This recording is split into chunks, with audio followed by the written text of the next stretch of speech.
우리는 누구에게나 바꾸고 싶은 현실적인 문제가 존재하고 있습니다. 그래서 그 문제를 향해서 정화하고 그 문제를 해소하기 위해서 기도하고 또 내 안에 결핍된 부분을 채우기 위해서 시크릿과 시각화를 치열하게 해봅니다. 그 문제를 향해서 열심히 정화를 합니다. 하지만 앞서 말한 것처럼 정화라는 것은 껍데기일 뿐 실은 그것을 향하고 있는 진짜 의도는 그 문제를 해결해야 해 라는 간절한 바람과 기대, 집착, 그 문제로 인해 생기고 있는 불편한 상황에 대한 불만 등입니다. 그 문제는 활활 타오르기 시작합니다. 의도와 집중이라는 기름이 더해지니 거칠 것 없이 더 커지게 됩니다. 내가 바라는 것을 소원하고 만들어내기 위해 집중해 봅니다. 하지만 그것은 소원이라는 껍데기일 뿐 실제 의도는 그것이 필요해, 있어야 편해져, 없으니까 너무 불편해 라는 결핍입니다. 그러니 그것이 쉽게 오지도 않을 뿐더러 그것의 빈자리가 더욱 크게만 느껴집니다. 결핍이라는 신념에 의도와 집중이라는 에너지가 더해지니 말입니다. 이런 이유로 저는 정화를 할 때 특정 대상을 정하지 말고 할 것을 권합니다. 우리의 불안정한 현재 의식이 어디에 초점을 맞추고 있고 어떤 의도를 가지고 인생을 보고 있는지 명확하게 파악할 수 없다면 차라리 대상을 정하지 않는 것이 훨씬 낫습니다. 앞서 본 것처럼 오히려 부정적인 에너지에 더욱 힘을 실어줄 수 있기 때문입니다.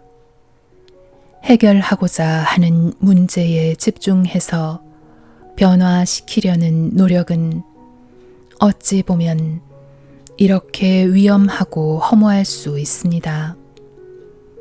그것에 주던 부정적인 연료와 부정적인 에너지를 차단하는 것이 훨씬 빠른 방법입니다.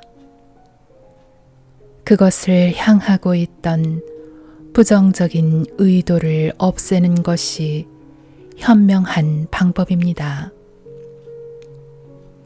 우리의 현재 의식이 어설프게 끼어들어 무언가를 해결하려는 것 자체가 이미 그 문제에 힘을 실어주는 행위가 될 수 있습니다. 중요한 것은 현재 의식이 그것으로부터 멀어지는 것입니다. 현재 의식이 그것을 보지 않으면 그 문제는 의미를 잃게 됩니다. 심층 자원은 현재 의식을 통해서만 의미를 가질 수 있다고 앞서 밝힌 것처럼 우리의 현재 의식이 그것에 향하고 있던 시선을 돌리는 것만으로도 그것의 덩치는 크게 줄어들게 됩니다. 현재 의식이 할 수 있는 최고의 협조는 그것을 도와주는 것이 아니라 관심을 꺼주는 것입니다. 그렇게 현재 의식이 물러서게 되면 의미를 잃고 유연해지기 시작한 심층의식의 그 자원을 잠재의식이 알아서 말끔하게 해결해 주게 됩니다. 이것이 현실적인 문제를 해결하는 가장 안전한 방법입니다. 잊지 마십시오. 우리가 무언가에 집중하고 의도를 가진다는 것의 진짜 진실은 그것의 불편함과 필요함에 초점을 맞추고 있는 것일 수 있습니다. 우리가 정말 그것을 필요로 하지 않고 그것이 없는 이 상황에 만족하고 있다면 우리가 정말 그것을 불편해하지 않고 있다면 그것에 집중하고 의도를 가질 필요조차 없을 것입니다.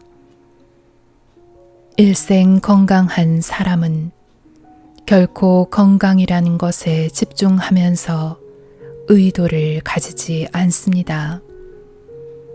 일생 부유했던 사람은 일부러 애써서 부유함에 집중하면서 의도를 싣지 않습니다. 왜냐하면 그들에게 그것은 당연한 것이니까요. 그리고 그들은 건강과 부가 아닌 자신이 가지지 못한 다른 부분에 집중하고 의도를 실으려고 할 것입니다. 그러면서 마음속으로 이렇게 말할지도 모릅니다. 아, 이상하네. 일생 돈은 이리도 수월하게 잘 벌어지는데 왜 사랑은 할 때마다 꼬이고 힘든 거지? 도대체 뭐가 잘못된 거지? 이것은 하나의 딜레마입니다. 필요하니 끌어오기 위해서 집중을 했는데 결국 그것은 결핍의 의도가 실리게 됩니다. 그리고 결핍의 의도는 결핍의 상황을 더욱 크게 만듭니다. 불편한 상황을 벗어나기 위해서 집중을 했는데 결국 그것은 불편한 상황이라는 불만의 의도가 실리게 됩니다. 그리고 그 불만족의 의도는 불편함을 더욱 크게 느껴지도록 만들게 됩니다. 필요한 것을 얻기 위해서는 충분히 가지고 있다는 만족의 의도가 있어야 합니다. 불편한 상황을 해결하기 위해서는 그것이 전혀 불편하지 않다는 만족의 의도가 있어야 합니다. 그리고 완벽한 만족의 의도는 실제로 그것들을 불편해 하지도 필요로 하지도 않게 만듭니다. 다시 말해 완벽한 만족의 의도가 생겼다는 증거는 이미 내가 그것에 집중할 이유가 전혀 없어졌다는 것을 보면 알 수 있게 됩니다. 애초에 무언가를 바랐던 것 자체가 사라지게 되는 것입니다. 그리고 인생은 언제 그랬냐는 듯이 유유히 흘러가게 될 것입니다. 필요한 것도 불편할 것도 없이 완벽한 모습으로 말입니다. 필요한 것이 있다면 먼저 필요로 하지 마세요. 불편한 상황이 있다면 먼저 불편해하지 마세요. 그래야 정말 당신이 원하는 것을 가질 수 있게 될 것입니다. 참 아이러니하지 않습니까? 어느 날 아침에 일어나서 거울을 보니 커다란 뾰루지 여러 개가 뺨에 나 있습니다. 며칠 뒤 중요한 오디션이 있는데 말입니다. 이런 경우 대부분은 뾰루지에 엉망이 되어버린 얼굴을 향해서 정화합니다. 그리고 다시 깨끗해진 얼굴을 상상하며 시각화합니다. 하지만 진짜 키는 외부에 있지 않습니다. 그것을 바라보는 의도에 있다는 것을 이제 여러분들도 다들 아실 것입니다. 그러니 거울을 보며 얼굴과 뾰루지를 향해서 하는 정화는 의미가 없습니다. 그것을 바라보고 있는 의도를 향해서 정화를 해야 하는 것입니다. 의도를 정화하라는 것은 그것을 불편하게 바라보고 있는 나의 감정과 생각들을 정화하라는 것입니다. 뾰루지가 올라온 내 얼굴을 전혀 아무렇지도 않게 바라볼 수 있을 때 그것이 내 일에 장애가 될 것이라는 부정적인 생각에서 벗어날 수 있을 때 진정한 정화가 이루어지게 됩니다. 사실 이렇게 눈에 버젓이 보이는 현상을 두고 마치 없는 것처럼 감정과 생각을 조절한다는 것이 참으로 힘들 것입니다. 그럴 때 정화의 말들을 하십시오. 미안합니다. 용서하세요. 고맙습니다. 사랑합니다. 단 얼굴을 향해서 하는 것이 아니라 그냥 무덤덤하게 이 말들을 하는 것입니다. 얼굴아, 고마워. 내가 관리를 못해줬네. 미안해. 그래도 예뻐. 사랑해. 라는 좋은 감정에 스스로 넘어가지 마십시오. 어쩌면 그렇게 말하고 있는 감정 뒤에는 여전히 또 다른 의도가 숨어 있을지도 모릅니다. 아, 정말 보기 싫네. 빨리 없어져야 할 텐데. 정화만 잘하면 되겠지. 이번엔 효과가 있어줘야 할 텐데. 라고 진짜 감정이 말하고 있을지도 모릅니다. 그러니 민감한 문제가 있다면 더더욱 감정을 싣지 말고 덤덤하게 이 말들을 하시는 것이 좋습니다.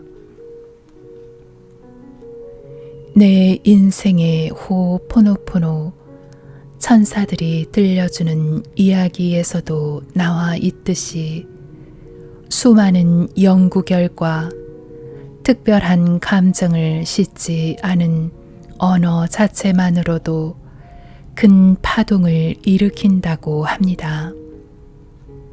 그러니 확신 없는 감정을 실는 것보다는 담담하고 고요하게 그 말들을 해주는 것이 더 효과적일 수도 있습니다. 우리의 현재 의식이 감정의 방을 만드는 순간 심층 의식의 감정 또한 그 자리를 차지하게 될 확률이 높아지기 때문입니다. 단 정화의 말들을 반복해서 하다 보면 현재 의식이 만드는 감정이 아니라 가슴속 깊은 곳에서 저절로 우러나오는 감정이 실리게 될 때가 있습니다. 그것은 잠재 의식이 올려주는 감정입니다. 그럴 때 나를 속이지 않는 진짜 감정으로서 정화의 긍정적인 에너지를 실어주게 됩니다. 지성이면 감천이다 라는 말이 있습니다. 정성이 지극하면 하늘도 감동한다는 뜻입니다. 맞습니다. 정화도 기도도 지극하고 간절한 마음이 들어갈 때 효과가 좋을 것입니다. 하지만 이 점을 명심해야 합니다. 정말 지극하고 간절한 마음은 의식이 만들 수 있는 것이 아닙니다. 기대와 욕심으로 만들어낸 마음은 결코 긍정적인 에너지를 실어줄 수 없습니다. 가슴 속 깊은 곳에서 저절로 차오르는 것이 정말 지극하고 간절한 마음입니다.